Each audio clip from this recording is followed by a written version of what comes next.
I think the other thing that's really cool is there's a lot of people who play video games because they don't feel a social connection away from a mobile device. And so when you reach out to somebody and you show them that you care, that actually transcends the game. Hey everybody, hope you're having a good day. Today we got a sort of podcast, another one coming from myself and the Prof Hoff. He's got another YouTube channel. I'm sure you know who he is. He posts probably more than any other YouTuber out there, multiple times a day. We have a great conversation. We don't live too far away from each other, and we actually were able to do this in person. I still haven't figured out how to get great sound quality from my two-way conversations, from the conversations I'm having with other people, so I apologize for that. So it's not great, but I think it's good enough. So I hope you guys enjoy it, and here we go. Hey guys, how's it going? This is a podcast here coming from myself and also Prof Hoff. What up? We actually live pretty close to each other, and he comes down to Texas every once in a while, and you've probably seen that from his videos. But I also live in Texas, and he was able to stop by, and we are actually doing this in person. And it's going to be a pretty good time. I'm excited. Let's start talking. Okay, so so we were going to talk about a little bit today on of course MCOC. That is our thing. We both love the game. We both play the game, but we're going to talk a little bit about YouTube as well, and what it maybe takes to start a YouTube channel, because a lot of people have reached out to the prof here and also to me. I've gotten a couple inquiries about what to do when you want to start a channel, what to do with editing and stuff like this, and I think it could be pretty useful. So a year ago, I had 43 subscribers, not 430, like 43, mostly stoners in their parents' basement, right? Which is an important demographic, but not exactly something that's going to grow anything besides like Cheetos bags. And when I started my channel, what I noticed is that obviously MCOC is a global community, but more than anything, I had people telling me like, this is never going to work. And so I think there's a lot of people out there who might be listening to this who think like, who wants to listen to me? And so sadly, I feel like first thing you got to say is, even if no one listens to me or watches me, I've got nothing to lose. Right. There's nothing to lose. Like you can put something out there and nobody will ever watch it. And that has happened to both of us. Sounds like. Oh yeah. If you go back to the very beginning of my channel, some of my videos have 10 views, But the thing is, it's practice, it's practice for you. It's gaining confidence, and there is no loss. There's only gain. And you said something before we started recording that if you're already going to spend so many hours on the game anyways, you might as well do something with the play, right? And it creates a little healthy competition in the YouTube community. Yes, it's good to have tons of people out there making content. It's good. I think it's good for the game because naturally the best stuff sort of rises to the top, and it maybe makes the front page of our MCOC Reddit, and it's good to see all the good stuff, So for me anyway, about a year ago, I wasn't even making videos, but I did kind of realize I was spending a ridiculous amount of time playing the game. Yeah. And my wife was saying, this is a lot. What are you doing? Why are you, every single night when we're watching TV, you're on that stupid phone? And I was like, I know. This is pretty crazy. And then one day I said, you know what? I think I started thinking to myself, I want to try and kill multiple birds with one stone. I was really always bad at public speaking, like always bad. And by bad, I meant more like a choke up, like just so nervous that I would get the shakes. We call that the Spidey Gwen special one. Spidey Gwen special one. I was a wreck, man. It was just a train wreck. And so I thought, it would be kind of cool to practice this in some outlet. And then I had a brother who was talking a lot about YouTube. He wanted to make his own channel. He wanted to be the next Logan Paul. Right. Oh Lord. And he had he had his he had his eyes on some big millions of dollars. But I was starting to think, that's not a bad idea. So I thought, okay, I'm gonna try and do the YouTube thing, because I was watching a lot of YouTubers. I'm gonna try and practice some public speaking, maybe eventually get some revenue out of it. It might be cool. But mostly it was about enjoying the game and doing something productive at the same time. You know what I mean? Like kind of an excuse to keep playing the game, because freaking addicted to it. I was gonna say you gotta justify the addiction somehow. It was just multiple birds with one stone, and it just sort of made sense. So I started recording. I did my first Labyrinth run, and I recorded it, not streamed it, of course, and just ended up posting the videos, and they got like just a few views. Well, we have a lot of great YouTubers in the community, but I think finding your niche within the niche is really important. You've done such a great job with your own war videos and how they're actually very unique from other war videos. What I noticed is that the average player has no idea what's a good deal or not. And Seaton had fantastic offer reviews when he posted them, but he posted them like once a month with only the really big deals. But then they've started coming out with deals almost every day, especially with the new featured Grandmaster bundles, which is the 3 crystals for $850. So what I started to realize is there's probably a lot of people out there who are throwing their money in the trash on these terrible offers because nobody's telling them to save it. Right. And so that was really my goal, was to just make sure that the average person who might click on a video actually learned or had some insight as to what the value of their dollar is. And it's been pretty amazing to see just how that can be controversial at times, but also how many people actually have thanked me and said, hey, I would have thrown my money in the garbage on this 4-star war machine. But thankfully now I saved it for that $500 vision.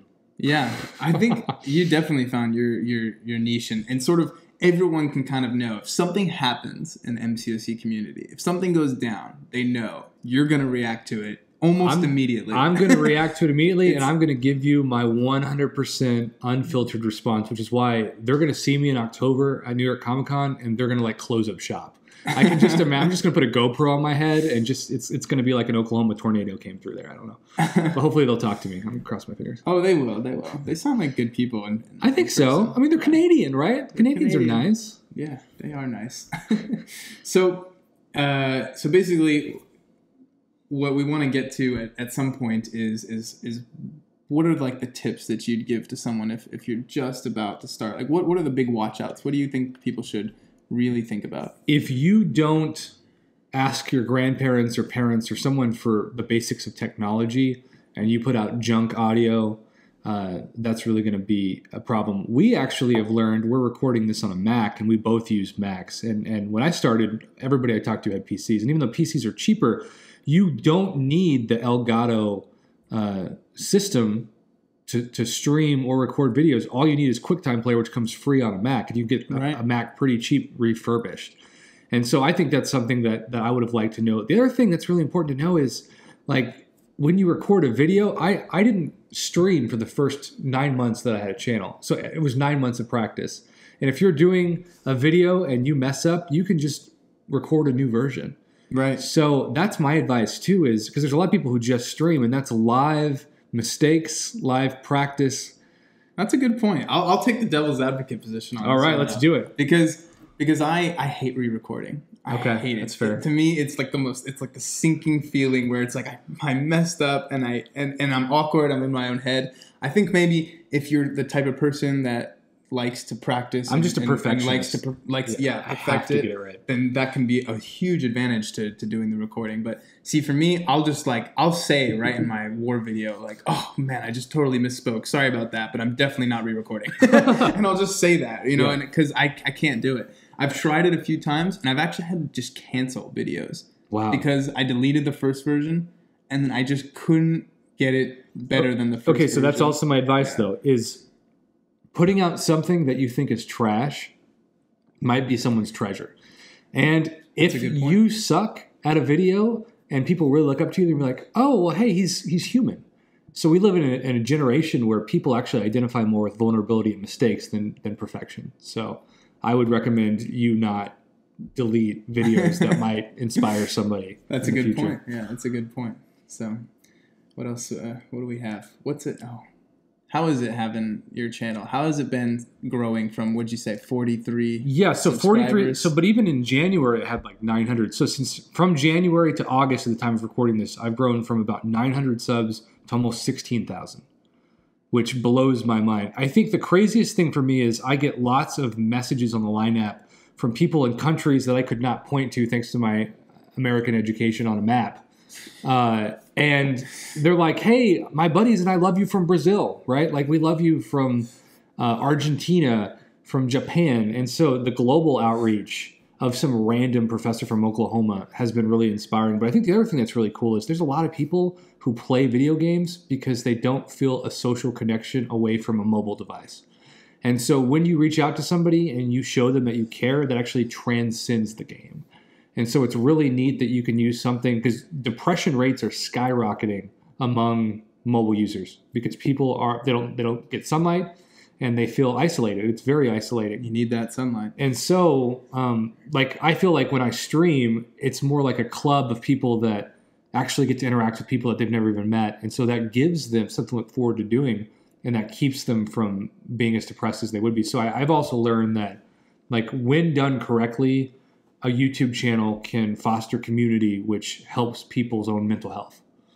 Oh, definitely. And the game itself lends itself to that. Like the whole alliance situation where there's 30 members and you're competing against another 30, and the closed mouth nature of Kabam and not talking about anything, sort of, it's theory crafting is really important. You know, people need to talk about these things. They need to get out. And I totally get that. The game is actually quite small compared to the community, the benefits that we get from just having these. I was so devastated when our alliance broke I can't up. even imagine. And like, it's amazing how much emotional value is placed on the alliance. On people you'll never meet, right? Yeah, and I'll just throw, like in-game stuff is so much less valuable to me than the actual out-of-game stuff. It's just interesting. So, yeah. But yeah, moving on to the actual game, we can talk about stuff in the game. Me and the prof were talking offline earlier about some of our favorite champions. We wanted to get just a little more personal with everyone and give some insight. So first off, I wanted to start off, because there are maybe some people who are watching this who have nowhere near even a 5-star rank, or like a 4-star rank 5. That's something I forget about a lot. So I think maybe one of my weaknesses when I make videos is I assume people are on the same level of the game as I am, and I've spent way more time than most people in this game. Way more time. I have an unhealthy obsession, let's say. My first 4-star champ that carried me through Alliance War, Alliance Quest, and even a lot of Act 4 was my first dupe. None other than Hulkbuster. No. Was he your first 4-star? He was my first 4-star dupe. My first 4-star was Black Bolt, or as I called them, Black Balls, with that recoil special too, right? Nothing's worse than not realizing that you lose health and then you're about to kill a champ, but you're also at like 5% health, and then you do that special too, and it's a KO. And you're like, is that a glitch? What, am I that bad at the game? And I kill myself? But Hulkbuster. A tank. Well, when did you start though? Because he was good at one point. Well, especially good. Willpower, right? That really helped him. Him and Joe Fixit and a couple other champs with the high HP. So I think that was part of it. But really, it was just because I also ran with suicides because I didn't know what they were. Right? But you spent the money to. I spent the money because I saw the attack boost, right? Oh, okay. I never even read past greater strength. There we go. When I saw the unit sign, so for me when I started. Units were for crystals. That was the only thing you were going to the worst advice you can give. Oh, yeah. This is bad advice, by the way. But when I started, I saw that it took Stony Mastery cores to unlock some of these masteries. Who gets those trash? I thought, these masteries are useless. They're nothing compared to spinning for a 3-star Nightcrawler. Yeah, nothing more than that 2-star Colossus you're going to get. So what I ended up doing is buying crystals with almost all of my units for the first few months. And I landed a 3-star Nightcrawler. Well, I'm telling you, Hulkbuster Special 3, highly underrated. Still, it hits pretty hard. I just waited for that Special 3. I've lost to Kang and Thanos before because of boom. Because of this Hulkbuster Special 3. But yeah, one of my first champion that actually let me do something in the game other than just quick match, because that's what I did. I did the versus quick match. I didn't understand anything in this game. I feel like you could write a book, what not to do, and it's everything you just described. Well, I got this Nightcrawler, guys, and remember, I wasn't spending money on masteries, so that includes parry and dexterity. I didn't have either of them. It was blocked until I could attack, right? Yeah. And so Nightcrawler all of a sudden comes with this built-in dexterity, and I just automatically assume this is the best champion in the game. If I swipe back, I don't get hit by things. You know, so I took him to everything. It was Alliance 4. It was Alliance and he's Quest. a 3-star? 3-star. So I took him. The first time I ever beat a heroic mode quest was with my Nightcrawler. First time I beat a master mode quest. I would just do the backdraft intercept like instinctively with the Nightcrawler. I would just teleport back, swipe back in, teleport back, swipe back in. You must have felt like a badass though. I thought I was like, how does nobody knows this? The Nightcrawler is such an OP champion, right? And so I just kept doing it, and it was crazy. And then eventually I discovered Reddit, and then once you discover Reddit, you really dive down the rabbit hole. You learn about the masteries. Ronan Noop, if you've never heard of that name before, he used to be the mastery guru. He sounds like the FBI's most wanted. Oh, man. He used to spend tens of thousands of units just testing masteries for the public. What a legend. He was on Shark Tank, actually. Man. The guy, yeah. He started hold on, let me get it. I want to get Sworkit, I think, is a workout app. I was going to say, it sounds like a really weird dance. Yeah, and he invented it. And I think he does that full time. So anyway. The first time I spent money on the game was right before patch 12.0. Because they had the first ever choose your own awakening gem for a class offer. Oh, you fell for that, did you? It was Scarlet Witch. I got to discover, so for like 1 month, I got to feel like I'd beaten the game. Yeah. And when patch 12.0 came out, I felt like bawling like a baby. What they didn't tell you though is 3-star Scarlet Witch did the same thing. You know? I took the 3-star and was able to do master mode every month, just swiping right. All the units I lost. My Hulkbuster didn't do master very well. Yeah, man, a lot of people fell for that whole. I mean, it was a bait and switch. That's when I started my trust issues with Kabam because I felt like, oh my gosh, this company knows what we need and they're going to cater to it. They're so nice. And then it was like, oh, it's because they're going to nerf them to the ground. Yeah, but to the ground. I knew people, though, who their favorite champ by far was Doctor Strange. Mine, yeah. Oh, he was my third 4-star champion. And I feel like he got more nerfed to the ground than anybody. Oh, yeah. There was those beams of Doctor Strange in the MCU where he's in the hospital with his arms broken and shattered and like in casts. That was really funny. Well, yeah, he did get nerfed into the ground. I mean, the regen was just basically eliminated. Thor came back a little bit because they gave the 2 armor breaks from the 1, and that helped a little bit. But Doctor Strange didn't really get anything. As far as like percent of what they used to be, Doctor Strange is at like 10% of what he used to be. Thor is at like maybe 20% of what he used to, because he used to be able to do Realm of Legends Wolverine in like 10 hits. We're like the grandparents who are like, back in my day, this champion was amazing. Now Scarlet Witch is like maybe 30% of what she used to be, maybe 40. I still use her in Alliance Quest map 5. She's great still. I mean, she's still amazing. Still the Sentinel killer too. She just can't stun lock anymore, which is probably a good thing. Or regen 4 stacks of regen. Oh, that was good, yeah. But anyway, I can sort of get on board with the Scarlet Witch nerf, and I can sort of get on board with the Thor nerf, but they could have just added more shrug off abilities. And I mean, there's ways that they've managed to counter the current god tier champions, quote unquote, that have seemed pretty creative. And I just think they just weren't creative back then. They just wanted to nerf them. Well, in the current state of the game, though, I know we both have talked about champions that we feel like are under the radar of Kabam, and even of like other YouTubers. One of the champs that I have been talking about for a long time is Loki. And I feel like he got his day, especially with Act 5. Ultron. But I'm going to make a video at some point, maybe over the course of the next month, that just talks about the best champs for beginners. Like basically MCOC for dummies. I think MODOK's got to be up there as an attacker because of the auto block. Yeah. But besides that, Loki's special 1 is an instant health potion to whoever has a regen on the path. And it's helping the average person who maybe can't build a combo to get to a special 2 or special 3 with just spamming that special 1. And then another champ, Hawkeye, I still think is god tier. And I know people will argue with me for days on that. But I've seen so many people with their Hawkeyes destroy people just with special 1. Yeah. Especially now if you don't believe. It's only him and Vision that have a power drain on their special 1 that's full bar, right? But you always hear people talk. I mean, they're never going to sell. Of course, they have Hawkeyes that are 5. Is there a 6-star Hawkeye out there too? Yeah. But I also, one of the champs I don't know why people don't use more is Yondu. Yeah, I like Yondu. Special 1, heal block plus special bleed. 1. And he does reduce the amount of power that the enemies get based on all those debuffs. It's pretty good for learning how to intercept and stuff.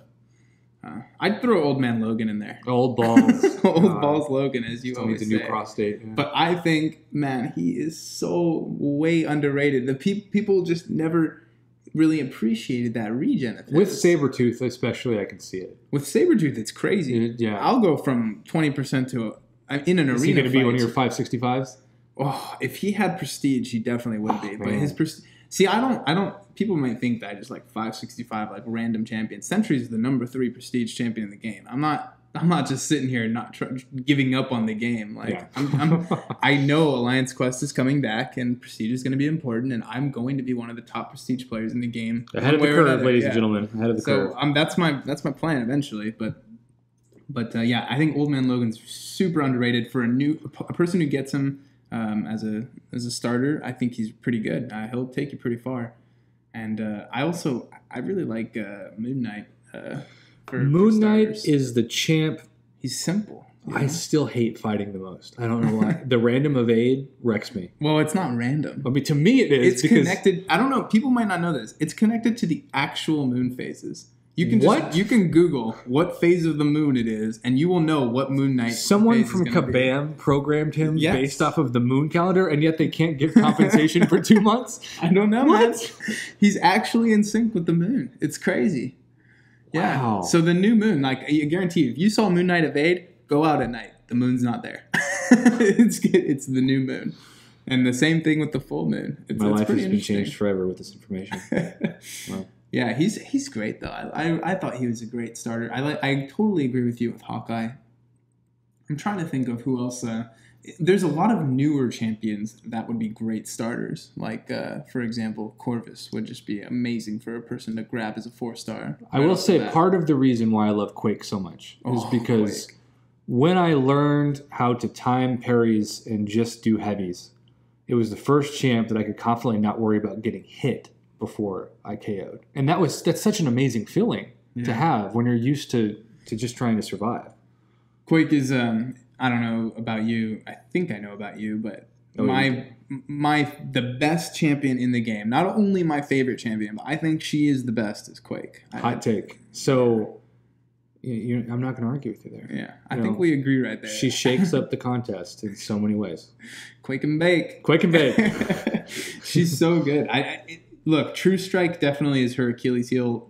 The boss nodes in War she won't do it. But come on, how many? You get more than one maxed out champion. She's not your only tool. I think for almost everything else in the game, if there's no True Strike, she's going to be okay. Well, and that's why when people say, well, unstunnable nodes and Alliance War obviously too, but I say you bring 3 attackers in. Just don't use her on those nodes. Right. And I'll even unstunnable is tricky, but she can do it. I mean, she doesn't. You don't have to play Quake style, and also even if you are playing Quake style, you can evade 100% of the attacks against the wall and just continually build up the damage. But it's silly to do that. Yeah. For sure.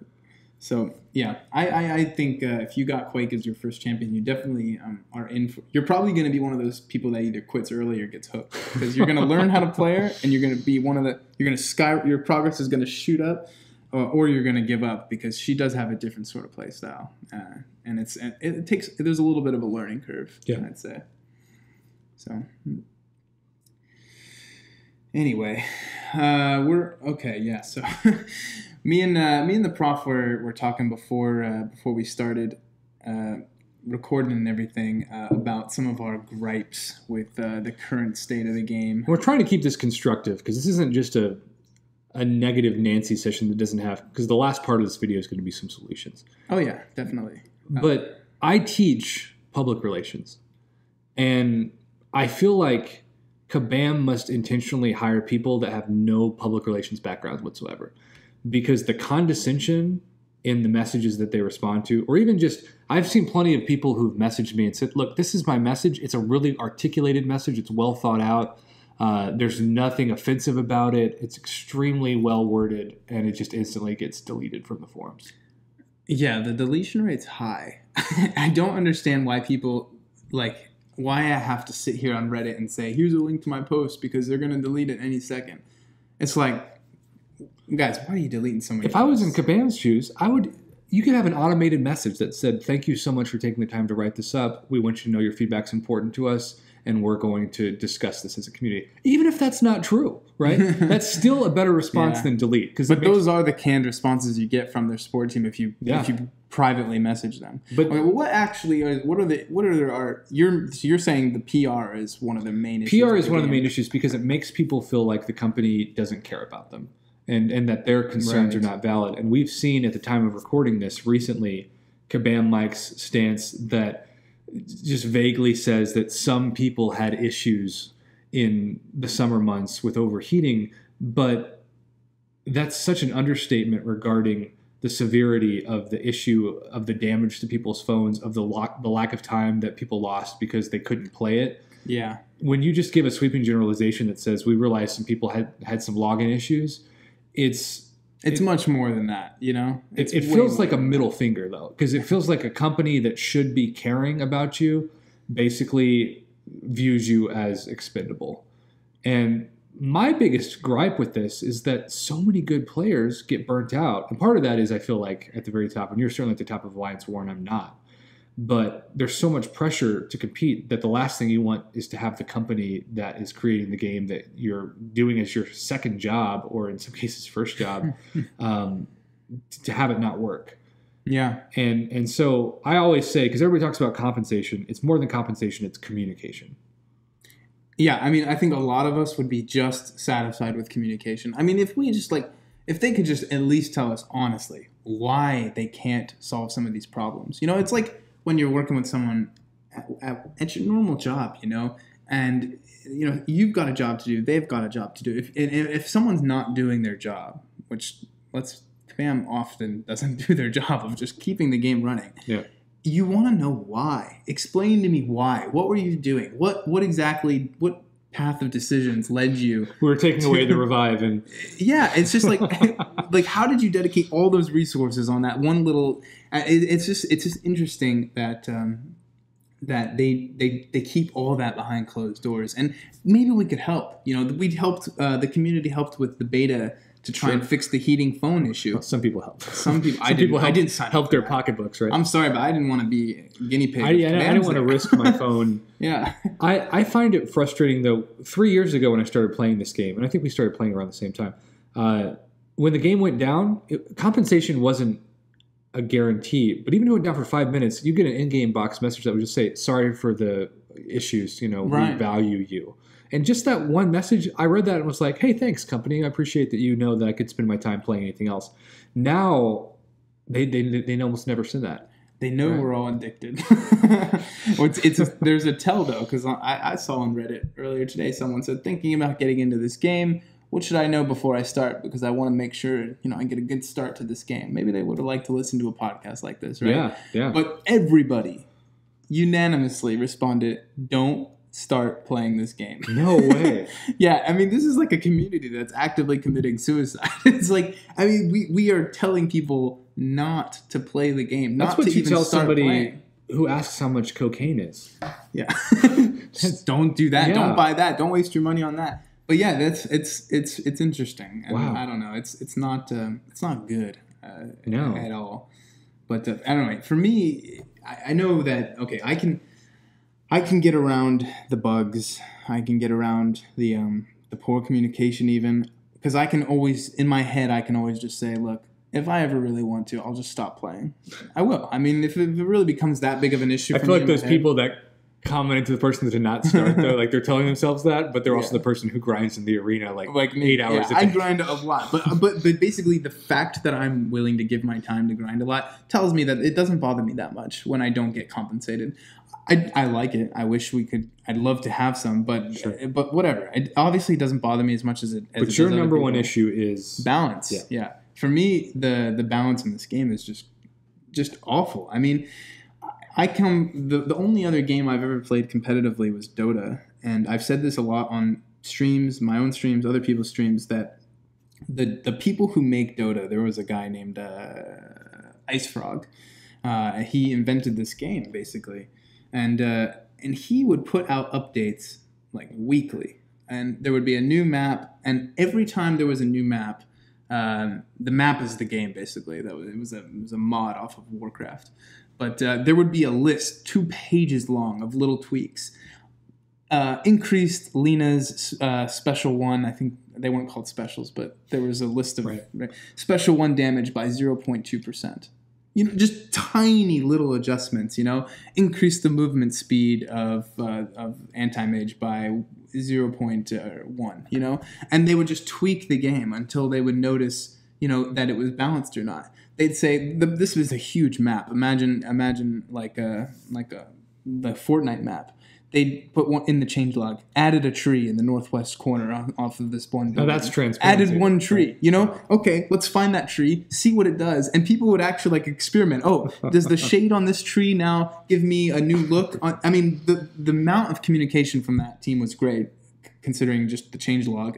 But the balance, the active balancing, and I've always been, I know that people hated 12.0, but let's be real, it did balance the game a little bit. But if they were just making tiny little changes weekly, from the day Scarlet Witch came out, they were constantly adjusting her to get to the point where she was after 12.0, nobody would have been mad. Nobody. Everyone would have realized that there was a downward trend of Scarlet Witch being constantly nerfed by a tiny bit every single time. And maybe somebody said, you know what, I think they're probably going to eventually get Scarlet Witch to about a medium tier champion. I don't think I'm going to spend $100 to awaken her. But that was the problem, right? They gave the $100 awakening and gem, then they just slashed her all in one go. That's not how you balance a game. You don't balance a game by making big pushes on one side of the meta or another. You do it very slowly. So I get what you're saying, but at this point, champions are like cars. People have put so much time and money and investment that they don't want to see. But you have to start somewhere. Depreciate in value. So I don't think, in terms of balance, I don't think that you nerf anybody. I think you just buff. I can totally get on board with the buff. So only buff. We saw Red Hulk and Luke Cage as a classic example of this. Yeah. And we could do a whole podcast over champion buffs and why. My issue with balance is that Kabam's doing the lazy thing. Instead of revamping champs, they're just getting synergies to make them better. Like Ant-Man, for example. I'm not so sure it's lazy as more as greedy. Well, it's genius. Because it does take the same amount of coding to code a synergy as it does a new ability. That's a good point. They could just put that into the champion, but they're doing it because they want to sell the new champion. Yeah. Right? So it's smart, I guess, as far as a business perspective goes. I don't hate that, but I actually don't. I usually don't rank champions based on a synergy. If they need a synergy to be good, I usually don't like them. Yeah. So I don't know. Yeah, I agree with you though about the buff. At this point, they've already broken the trust enough where nerfing is not possible. No. Get everyone on the same level, the champions, and then continue from there. You can start nerfing at that point. But that's also why one of my big complaints is the frame rate BS discussion, which they used as a justification for why Drax no longer bypasses Mordo's Astro of 8. Oh, yeah. This feels really reminiscent of that Archangel thing, too. Right. Yeah. The timing was shady. The explanations were literal, obvious lies. Oh, my God. And it was just a way to justify not giving rank down tickets. Yeah. And that's BS. I mean, that's just, if you're going to take a champion and you're going to remove one of their biggest utilities in the game, and then you're not going to give anybody any compensation for the items that they use to rank that champion up, you're just going to piss everybody off. And then they're going to be even more. Totally. And what does it really cost them? Do they really think that a rank down ticket? I know mass rank down tickets are definitely bad for the game. Which is why Christmas was great last year, because we had one. One is good. I don't think one every once in a while is going to break the game. No. But I know a bunch definitely is bad for the game. People will, but it's only bad for the game because they're so bad at balance. Exactly. Because there's such an obvious meta. Like, it's obvious. It was perfect block. It was power control. It will be True Strike. It is True Strike. And now it's short fights. Damage is one consistent meta because of the fact that they've added timers in Alliance War. Damage is the most important thing. The timer in Labyrinth of Legends. Well, just another reason why Corvus has moved up so fast in tiers, right? Right. Corvus is absolutely destroying all the popular. He's taking the popular vote. He might not win the election though. We'll see. So, yeah. So. We've hated a little bit on the game and what's going on. I do think that there's hope, though. I think that like it would be very easy to go and hire someone that's good at PR and fix the I would public volunteer. If Kabam doesn't have the funds to pay somebody, I would say before you release an issue, like a deal or an offer, just run it by me. Even like, because sometimes they'll have a really good offer. Like a few months ago, it was 9,000 units for a 10K shards for a 5-star and 2 fully formed T2 alphas. And I snatched it up. And they called it like a 5-star deal. Yeah. And I'm like, no, this is a T2 alpha deal disguised as a 5-star deal. But you clearly have somebody who doesn't play the game, who doesn't understand even what the most important item of this offer is. And the animations, but lately we've also seen shadiness where it's almost like different departments do offers on separate days and they don't talk to each other about like, hey, yesterday you had a T1 alpha for 100 units and today it's 550. Right. Like what's up with these? I maybe they're like on some algorithm, you know? Canadian algorithms. That's what it's Canadian. when you go up north, things go south. That's all I'm saying. Oh God. Everybody I've met from Canada in the game is actually fantastic. I don't want that to sound anti-Canadian, but I think it's ironic that a game that's housed in apparently the nicest country in the world has some of the most condescending message boards. But here are some solutions. Yeah. So go for it. There are 2 things that I think could easily help the average player. The first, and we talked about this, and I probably at the time of this releasing, I've already done a video on it, but you really need to practice the right way. Dueling is not the right way, especially with Alliance War nodes. And so I realized why Kabam won't do this, because they would lose money. But if you could choose a champion to duel and put different nodes on them, then you're actually getting to practice that champ that you're going to face on your path on Alliance War. Because right now you can duel that Iron Man Infinity War, that's a 565, but if they're on a power gain node, or they're on like a masochism, you can't simulate that. No, you can simulate baiting a heavy attack, but that's about it. And then this is random. This is far less significant, but I've always been annoyed that you have to claim the daily crystal by pressing claim. And I have lost hours and hours and hours in it. And I don't understand, if you have a daily calendar that all you have to do is log in after 5 p.m. until the next day and it just gives you that item, why not just put the daily crystal there with the calendar? And that way, you're not being punished if you do something outside the game. That's hilarious. I mean, I agree, it's but so simple. It's so simple.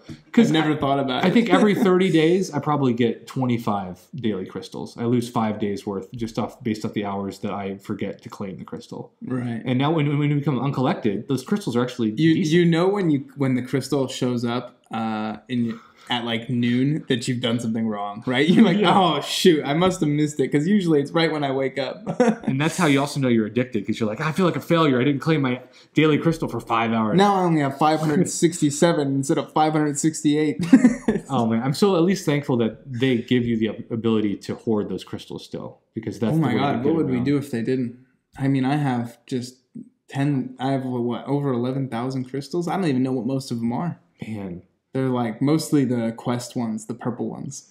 So I would also like to see the game at some point, and I realize it's a tough subject because you don't want to dilute the Labyrinth of Legends rewards, specifically the generic 5-star Awakening Gem. But class-based 5-star Awakening Gems should be more common at this point in the meta than they are. It is so hard to duplicate naturally now a 5-star champion, especially from the basic crystal that has well over 100 champs. It does get harder as time goes on to duplicate a champion, especially for the newer players grabbing those 5 stars. Yeah, and so I'm just thinking of the newer player that, even like a 4-star, you know how hard it is to dupe a 4-star now? Now, thankfully, they have a lot more Awakening Gem opportunities for 4 stars than they do anything else. But 5-star Awakening Gems, now that we have 6 stars, because we're going to see Act 6, and we're going to see Labyrinth of Legends 2, come out. Now, I did want to throw an idea out at you that one of my subs gave to me, and I actually haven't discussed this with you before, so literally first impression. Right. What if, and this does not apply to me, what if only the people that got 100% completed Labyrinth of Legends, they reset it once a month, and then if you re-cleared it, you got a featured crystal of the last 6 champs? Re-cleared it 100%? Well, you got an item for an initial clear. And maybe they even did it to where each path, so that you didn't just get something for one path or 100%. Every month. Every month. So that way, because people like you are bored, right? You have Alliance War and the new monthly content, and that's it. I'm not sure I could swing a full Labyrinth clear in a month, every month. But yeah, I mean, there should be some benefit to running maybe it's once every 3 months, right? Maybe they run it with the cycle of the featured crystals. They don't have to give us 45,000 shards again or another generic 5-star awakening gem, but something interesting besides what you do get. Just in case you don't know, what you get for running another Labyrinth path is 1 generic 5-star signature stone. That kills me. 1. Now, this is another little fun fact. That comes from an adaptoid that ambushes you at some point during your path. And there are more than 1 adaptoid. One of them is just the one that almost everyone gets. But every once in a while, you get ambushed by like a tech one or a cosmic one. And those ones give a variety of prizes. One of them is like a crap load of gold. Oh, interesting. Yeah, so that was funny one time. One of them gives you 30 tier 1 alphas. 30? 30. That's the most random number. So what's more valuable? 1 5-star signature stone or 30 tier 1 alphas? 30 tier 1 alphas. Obviously the tier 1 alphas, but because they're so much rarer. It's just strange. These are just fun facts about Labyrinth of Legends that really don't have any purpose. They're just interesting things. But yeah, that's what you currently get is 1 5-star signature stone. That's what you can bank. That's what you can bet your butt on that you're going to get that. And that's nothing. It's not worth it. A Labyrinth path at this point, for someone who's ranked up the best champions only, probably going to cost them 500 to 1,000 units. Yeah, I mean, I know people who have more units after they're done with Labyrinth Paths now with 565 star Spidey. Right. So it's like, what are you going to spend that much money on a signature stone? No, but maybe you can spend the time, the units, the effort on, I don't know, 1 5-star featured crystal. Yeah. I'm optimistic about the end of the year. I think my only worry at the beginning was that we have people like Domino who, even though they're a great champ, I hate fighting champs that have unavoidable damage based off of an RNG, because that's just cheap based off of, like, that's designed to make you spend potions in. There's no skill about that, right? You can fight perfectly and still lose health. But what I am hopeful on, most importantly, and this is a prayer for me, Kabam, if you're listening to this somehow, bring all 4-star champs as 5-star versions now. I don't think at this stage in the game a 5-star Scarlet Witch would be OP. No, I don't. To the point where she'd be one of the best champions. Sure, but that's where she should be. Right? Black Widow, Thor, Doctor Strange. Black Widow, nobody would rank her up. Yeah. But I agree. I think it'd be... I would... Wolverine? But this is where they'll get us. Doctor Strange will come around as a 5-star, and people will spend out their butts to get a 5-star Doctor Strange, even if they'll never rank him up as a trophy champion. They're waiting for the Vision deals. Wow. Eventually. Or maybe never. I mean, but here's the thing. You know how like the 2-stars, sometimes they come around as like exclusive 2-stars? This will eventually happen, I think, to 5-stars. Wow. Yeah. They will be exclusive in some way, either through a paywall or through a special what RNG I didn't thing. Understand about the $500 Vision is that you couldn't awaken him. Right? Well, if you're going to spend... I mean, I awakened him with a generic. But how many people have a generic just sitting in their inventory, right? Yeah, only the people who went through Labyrinth or Act 5. But I know people who still, to this day, have no awakened $500 Vision, right? Right. And so I feel like there should be something that they do, because they don't want to give like a free tech gem so that you just keep it for Stark Spidey or Star-Lord or somebody. No. But there should be a way for them to say, this is a Vision awakening stone, where if you buy this, it only awakens Vision. Well, what it'll be is just another Vision. Yeah, it'll give people who didn't get them the first time the opportunity to pick them up. I'm pretty sure that they're going to offer Vision for 15,000 units with no paywall pretty soon. But that also means that it costs the average person $1,000 worth of units to awaken their Vision, right? Like a Vision. People who bought them and didn't awaken them. Yeah, nobody did that. You think? Okay, because nobody has an unduped 455. A couple of my subs do. Did they rank them up to 455? Maybe it's just ranked. I think some of your subs are forward thinking I can't afford to awaken him now, but I know what happened with the 4-star version. He came around at least 3 times. So they're thinking, I'll pick him up the next time he comes around, and I'll pick him up the time after that, maybe. And what are they going to do when a 6-star vision is $1,000? That's a good question. I don't know what I'll do. I really, really love having that vision, by the way. He is one of the best champions in the game. And the whole exclusivity thing that I just get off on is it's just fun. It's fun to have a unique champion. But it turned out at the top tiers of the game, he's not that unique. Everyone bought him. Everyone seems to have a vision. I have not spent a lot on the game. I guarantee you with the whole swag bucks thing, have spent way more than I have on this game. It's only been, I think, 2 or 3 Odins ever that I've picked up over 3 years. So it's the cheapest hobby I've ever had. Well, what I do is I rarely buy offers, but I hoard my swag bucks. I have over $300 in iTunes credit right now. The swag bucks, guys. Waiting for the next July 4th deal. Yeah. They're where it's at. We have my channel has basically, for those who have gotten my referral link, we have helped pay out over $2,500 in iTunes Google Play gift cards for the game. So that's crazy. It's awesome. It's really good to know that like some middle school kid is able to buy an Odin for free. Yeah. You better be waiting for the right Odin offer, though. That's all I'm saying. I don't want you buying. Guys, you shouldn't. I mean, unless you're the type that just buys units. Look how much you've evolved since I just spend units on premiums.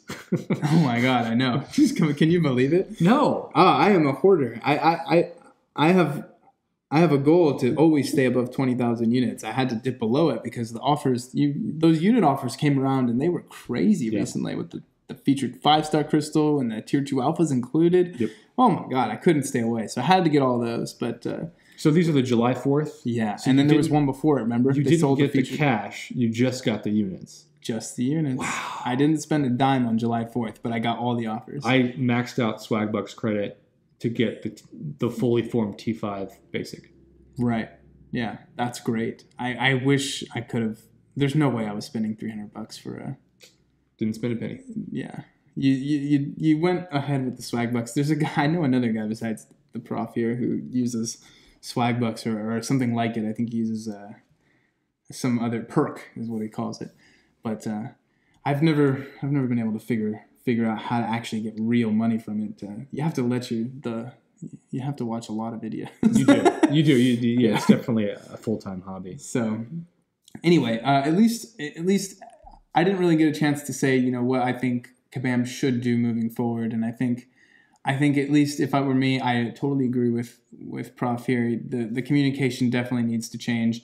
A dojo, as he said, to sort of practice would be great. I have a feeling that it's just like there's all these problems they have. It seems it's probably the lowest thing on their list. I think that they should give up. If there's something that if I was the CEO, which I could do right now to change that, give up on 2 champions a month, go back to 1, and don't think that the 1 has to be replaced by a rework. You don't need to rework Ant-Man. Give him a little bit extra, bring him back to what he used to be. He used to be able to hit fatigue on every single hit, not just 20% of them. But anyway, small changes, small buffs continuously. Don't make it hard on yourselves. Just change the numbers, change the percents, and then add in new mechanics as you get the chance. But I think that they really need to start actively buffing everybody, balancing the game a little more, and do it continuously and frequently so that we can see the action that they're taking and sort of feel as a player that they're looking out for us. And so my final bit to add on to that is more non-unit exploited beta tests. What they did with Red Hulk and Luke Cage was perfect. They said, here are 2 champs we know are trash. We're going to buff them. We're going to have some of you invited to give us their feedback. And so that gets the community hyped. That gets people invested in a company. Yeah.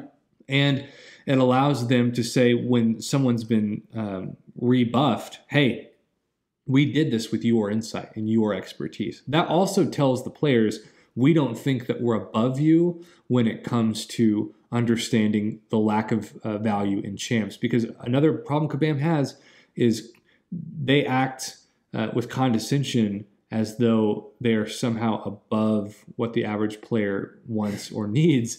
And again, it's PR 101. It's not what you do. I think the best thing they can do is more beta tests to buff up champs that clearly suck now and and to get the community more involved. And then they always say 100% transparency. Like, that's an everyday thing. That's like basically saying, all right, honey, I'm not going to cheat on you again, and I'll mean that for a week, and then the next week I'll do the exact opposite of what I promised you. Yeah, some consistency. Consistency is a great way to put it. Consistency with transparency and communication, because ultimately we both have this addiction called MCOC, and we want to continue to enjoy it. And I will say, in their defense, it is still amazing to me that this game doesn't have ads when you run fights. It's so nice. Can you imagine how bad it would be if, like, before every arena fight, you had like an ad for another game pop up? Right. I mean, I've never played another mobile game. I assume that might be a thing in other games. I think it is for quite a few games. That would suck. Yeah. This is so smooth. It feels like a console game, and the graphics certainly are as good as a console game. Yeah, the artwork is incredible. Incredible. And so I think that sometimes they don't get enough credit for how great the animations are. But you definitely want to avoid the feeling that if you don't have one of these 5 champs, you're never going to compete in Alliance War or even Alliance Quest. Right. Yeah. These aren't insurmountable problems. These are totally fixable. Let's just hope that knock on this wooden table. Knock on wood that they actually change their ways a little bit. Yeah. Come full circle and maybe get back to where they used to be, because they made a game that hooked everybody in the first place. So at some point they did something right. Yeah. Just get back to it. I still think it's one of the top 10 most grossing games. It's up there. It dips up and down based on how the community's feeling, based on the amount of Reddit memes. I bet you we can correlate that somehow. Oh yeah, that'd be an interesting dissertation. Anyway, but yeah, that'll be it from us for today. I think that was a pretty fun, productive discussion here. Me and Prof will probably take it offline and continue to chat. Yeah, thanks for listening to this. Hopefully we gave each person listening something that you wanted, whether it be gripes with Kabam, solutions, favorite champs, least favorite champs, or even if you're wanting to start a YouTube channel. I think we both will say go for it. Worst case scenario, no one watches and you practice your public speaking, and that's going to help you in every aspect of life. Relationships, friendships, career, everything.